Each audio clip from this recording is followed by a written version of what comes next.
Sir life insurance அப்படின்னாலே வந்து கவர்மெண்ட்டில் கட்டினா தான் நமக்கு வந்து கவர்மெண்ட் செக்டாரில் கட்டினா தான் நமக்கு வந்து பாதுகாப்பாக இருக்கும் அப்படிங்கிற மாதிரியான ஒரு எண்ணம் வந்து காமனாக எல்லா மக்கள்கிட்டையுமே இருக்குது. எது சேஃப் சார்? நாங்கள் கவர்மெண்ட்டில் தான் கட்டணுமா, இல்லாட்டி ப்ரைவேட் இன்சூரன்ஸ் கம்பெனிஸ்லேயுமே கூட பண்ணலாமா? இப்போது கவர்மெண்ட்டாக இருக்கட்டும், ப்ரைவேட்டாக இருக்கட்டும், எல்லாருமே வந்து ஒரு ஒரு ரெகுலேட்டர்னு ஒன்று இருக்குது.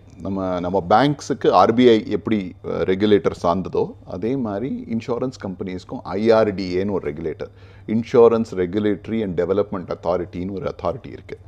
ஸோ அது இருக்கிறதுனால உங்களுடைய பணம் வந்து கவர்மெண்ட் இன்சூரன்ஸ் கம்பெனியில் எந்த அளவுக்கு சேஃபாக இருக்கோ அதே மாதிரி தான் இந்த ப்ரைவேட் செக்டர்லேயும் இருக்குது. ஏன்னா அவங்க மானிட்டர் பண்ணி, அவங்க ரெகுலேட் பண்ணி பண்ணுறாங்க.